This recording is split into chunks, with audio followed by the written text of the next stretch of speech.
বাংলাদেশের বুক চিরে বয়ে চলা নদীগুলোর মাঝখানে গড়ে ওঠে এক অনিশ্চিত ভূখণ্ড, চর।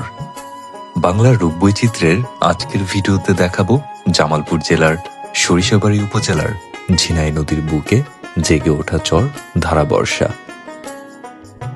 অন্যান্য চরের মতো এই চরের যাতায়াত ব্যবস্থাও অনুন্নত। মাটির রাস্তা ধরে নদীর পাড়ে নেমে সেখান থেকে পায়ে হেঁটে নদীর উপর নির্মিত বাঁশের সাঁকো পার হয়ে ঢুকতে হয় এই চর ধারাবর্ষায়। চাচা, আসসালামু আলাইকুম। ওয়ালাইকুম আসসালাম। কেমন আছেন? আল্লাহ রাখতে ভালো। তো আপনাদের গ্রামে আসছি আজকে একটা ভিডিও বানানোর জন্য। আপনাদের এই গ্রামের নামটা কি? আমাদের এই গ্রামের নাম চর ধারাবর্ষা। চর ধারাবর্ষা, তাই না? আচ্ছা, তো আপনি এখানে করতেছেন কি এখন?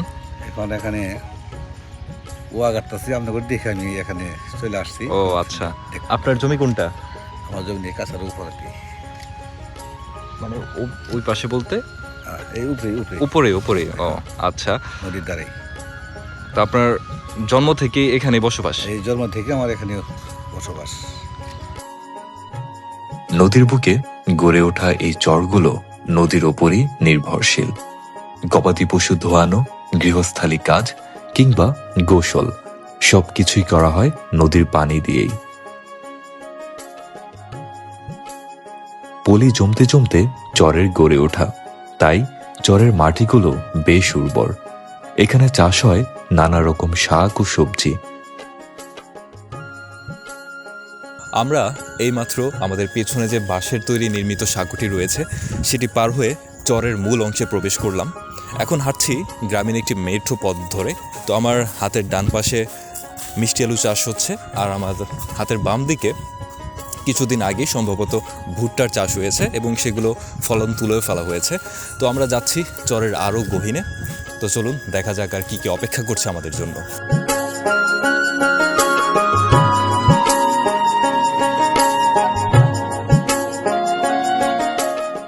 সরু নালা ধরে বয়ে যাচ্ছে স্বচ্ছ পানির ধারা।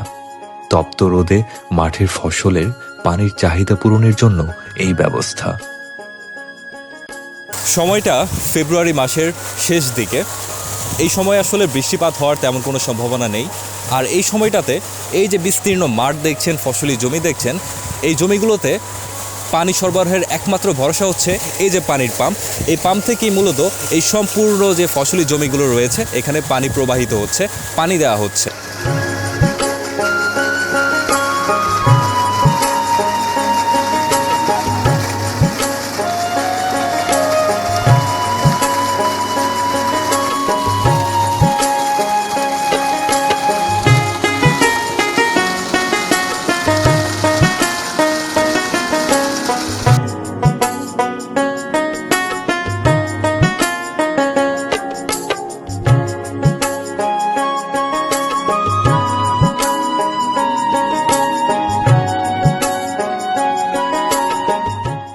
বিশালী চরের কোথাও চাষ হচ্ছে ভুট্টা, কোথাও বা বিস্তর জায়গা জুড়ে ধানের চারা রোপণ করা হয়েছে, আবার কোথাও রসুন।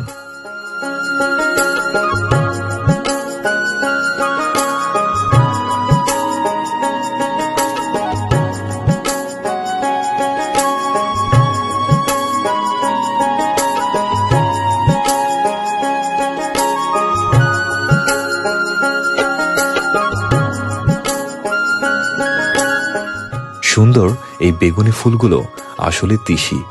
চরের এই অংশে অনেকটা জায়গা জুড়ে রয়েছে তিসির ক্ষেত।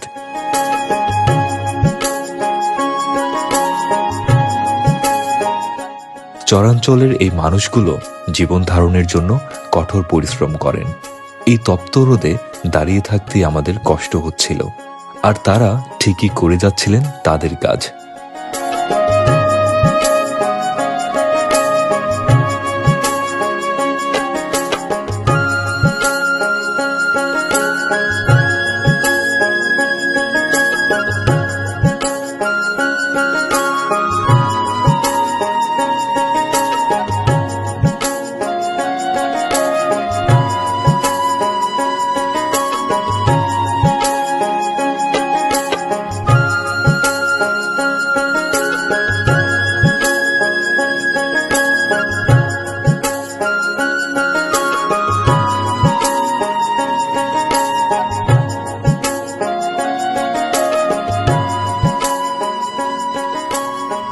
যাচ্ছি নদীর একেবারে ধার ঘেঁষে। এই যে আমার হাতের ডান পাশে নিচে নদী, এই তো দেখতে পাচ্ছেন নদী। তো নদীর দুই পাশে অবশ্য মানুষের ফসলি জমি রয়েছে।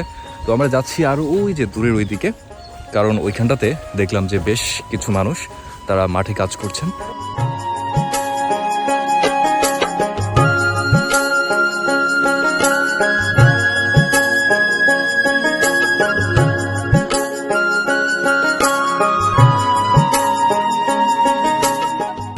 আমি এখন দাঁড়িয়ে আছি একটি ফসলি জমিতে। এই যে আমার আশপাশে যে জমিগুলো দেখছেন, এখানে মূলত আলু চাষ হয়েছিল, মিষ্টি আলু। সেই আলুগুলো এখন তুলে ফেলা হচ্ছে, আর আগামী কিছুদিনের মধ্যে এখানে আবার ধানের চারা রোপণ করা হবে। তো আপনারা দেখছেন যে কৃষকেরা ঠিক কতটা অক্লান্ত পরিশ্রম করে এই ফসলগুলো তুলছেন। অনেকটা জমি জুড়ে চাষ করা হয়েছিল মিষ্টি আলু। এখন সেই আলুগুলো মাটির নিচ থেকে তুলে ফেলা হচ্ছে, তারপর বস্তাবন্দি করা হচ্ছে বাজারে নিয়ে যাওয়ার উদ্দেশ্যে।